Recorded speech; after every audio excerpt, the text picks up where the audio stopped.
कुछ कहानियां कमजोर दिल वालों के लिए नहीं होती। यह भूतों या राक्षसों की कहानी नहीं है, बल्कि कुछ और असली, कुछ और डरावना। आज हम एक छोटे से गांव में छिपे अंधेरे राज्य को उजागर करेंगे। एक ऐसी जगह जिसका कोई नाम लेने की हिम्मत नहीं करता। यह सब 2003 में शुरू हुआ, शिमला के पास के एक शांत गांव में। स्थानीय लोग पहाड़ी के पार के जंगल की फुसफुसाहट करते थे। एक जगह जिसे वो धुंधला गांव कहते थे। उन्होंने कहा कि जो कोई भी अंदर गया वह कभी वैसा नहीं लौटा। लेकिन जो कहानी सबसे ज्यादा डराती थी वह थी आयशा की। आयशा हम सब की तरह थी। उसे रोमांच पसंद था और वह गांव की मान्यताओं पर हंसती थी। एक दिन उसने और उसके दोस्तों ने धुंधला गांव को एक्सप्लोर करने का फैसला किया। उन्हें लगा कि यह सिर्फ एक मिथक है, लेकिन मिथकों में अक्सर सच्चाई के अंश होते हैं। जैसे जैसे वो जंगल के अंदर गए, उन्होंने महसूस किया कि हवा एक अजीब सी ठंडक लेकर चल रही थी। पेड़ों की शाखाएं ऐसे हिल रही थीं जैसे वो कुछ कहना चाह रही हों। रास्ते में उन्हें एक पुराना तालाब मिला जिसमें पानी के अंदर कुछ हिलता दिखाई दिया, लेकिन रोशनी कम होने की वजह से वह समझ नहीं पाए कि वह क्या था। आयशा के एक दोस्त रोहन ने कहा, यह तालाब एक समय पर पवित्र माना जाता था, पर लोग कहते हैं कि यहाँ रात को आत्माएं नजर आती हैं। सब इस बात को मजाक में उड़ाने लगे, लेकिन आयशा की नजर तालाब के पानी में एक चेहरे का अक्स दिखने लगी। उसने यह बात किसी को नहीं बताई और चुपचाप आगे बढ़ गई। जैसे जैसे रात होती गई, जंगल और भी डरावना लगने लगा। एक समय ऐसा आया जब उन्होंने पीछे से कदमों की आवाज सुनी। उन्होंने सोचा कि शायद यह किसी जानवर की आवाज होगी, पर कदमों का वह शोर उनके पीछे पीछे बढ़ रहा था।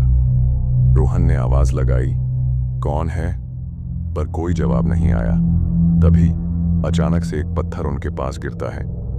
सब लोग डर के मारे एक दूसरे को देखते हैं और तब आयशा के चेहरे पर डर साफ दिखाई देता है। उन्होंने फैसला किया कि जल्दी से जंगल के बाहर निकला जाए, लेकिन जैसे ही वह एक पुराने मंदिर के पास से गुजरे, एक अजीब सी आवाज सुनाई दी, जैसे कोई रोता हुआ चीख रहा हो। वह सब वहां रुक गए और आवाज की दिशा में देखने लगे। मंदिर के अंदर एक बड़ी मूर्ति थी और उस मूर्ति के सामने एक छोटी सी आरती की थाली जल रही थी, जो स्पष्ट रूप से किसी ने अभी जलाई थी। मंदिर के पास उन्हें एक डायरी मिली जो पूरी तरह से गीली थी और उस पर खून के निशान थे। जब आयशा ने उस डायरी को खोला, उसमें कुछ लिखा था, अगर तुम यहाँ आए हो तो समझो कि तुम अब इस जंगल का हिस्सा बन चुके हो। ये पढ़ते ही उनके बीच एक सन्नाटा छा गया। रोहन ने कहा, हमें यहाँ से तुरंत निकलना चाहिए, लेकिन जंगल उन्हें बाहर निकलने नहीं दे रहा था। रास्ता बार बार बदलने लगा और उनका जीपीएस काम करना बंद कर चुका था। उन्होंने अपने फोन की रोशनी से रास्ता देखने की कोशिश की, लेकिन हर तरफ अंधेरा था। तभी आयशा की आवाज उनके ग्रुप से अलग पड़ती है। जब सब लोग मुड़कर देखते हैं, आयशा उनसे दूर खड़ी होती है और उसके चेहरे पर एक अजीब सी मुस्कान होती है। उनके एक दोस्त ने उसे पुकारा, आयशा वापस आओ, लेकिन वह बिना जवाब दिए एक और अंधेरी दिशा में चलने लगती है। जब सब उसके पीछे भागते हैं तो उन्हें लगता है कि वह उन्हें छलावा कर रही है। रात के 2 बजे जब उन्होंने आयशा को आखिरी बार देखा, वह एक बड़े पेड़ के नीचे खड़ी थी और अपने हाथों से कुछ मिट्टी उठा रही थी। वहां पहुंचने पर उन्होंने देखा कि पेड़ के नीचे एक पुरानी कब्र थी। उस कब्र पर एक नाम लिखा था जो अब मिट चुका था, लेकिन उसके नीचे एक लाइन लिखी थी, जो यहां आता है वह यहीं का हो जाता है। आयशा तब तक गायब हो चुकी थी। तब उन्होंने एक और छोटी सी डायरी देखी जो कब्र के पास पड़ी थी। उसमें लिखा था कि यह जगह एक समय पर एक श्रापित साधु का घर थी। उस साधु को गांव के लोगों ने निकाल दिया था, लेकिन वह मरने के बाद भी जंगल में ही रहता था। उसने अपना बदला लेने के लिए उन लोगों को शिकार बनाना शुरू कर दिया जो जंगल के अंदर आते थे। रोहन और उनके दोस्तों ने अब समझ लिया था कि उनका यहाँ से निकलना मुश्किल है। जंगल उन्हें एक चक्रव्यूह की तरह घुमाता रहा। रास्ते में उन्हें कुछ अजीब और डरावने सिंबल दिखाई दिए जो पेड़ों और पत्थरों पर खून से लिखे हुए लगते थे। हर कदम के साथ उनका डर और भी बढ़ता गया।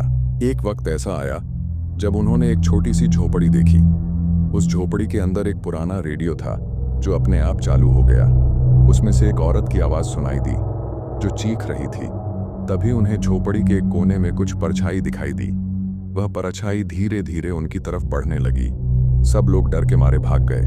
जंगल के एक कोने में उन्होंने एक औरत को देखा जो आयशा जैसी लग रही थी, लेकिन जब उन्होंने करीब जाकर देखा तो वह आयशा नहीं थी। उसका चेहरा जला हुआ था और उसके हाथ में एक पुराना कपड़ा था जो वह बार बार घुमा रही थी। उसने सिर्फ एक बात बोली, तुम्हारा समय खत्म हो रहा है। रात के लगभग 4 बजे उन्होंने जंगल के एक और हिस्से में एक अनजान दरवाजा देखा। वह दरवाजा खुला था, लेकिन उसके अंदर का अंधेरा ऐसा था जैसे उसका कोई अंत ना हो। उन्होंने सोचा कि यह उनका आखिरी मौका है। रोहन ने सबसे पहले उस दरवाजे में कदम रखा, लेकिन जैसे ही वह अंदर गया, दरवाजा बंद हो गया और वह कभी वापस नहीं आया। आयशा और रोहन दोनों का कोई पता नहीं चला। जंगल का यह राज आज भी अनसुलझा है। लोग कहते हैं कि रात को वहां से चीखों की आवाजें आती हैं, और कुछ लोग जो जंगल के पास से गुजरते हैं उन्हें लगता है कि कोई उनका पीछा कर रहा है। आपको क्या लगता है, आयशा के साथ क्या हुआ? नीचे कमेंट में अपने विचार शेयर करें और याद रखें, कुछ जगहें ऐसी होती हैं जिन्हें अछूता ही छोड़ देना चाहिए।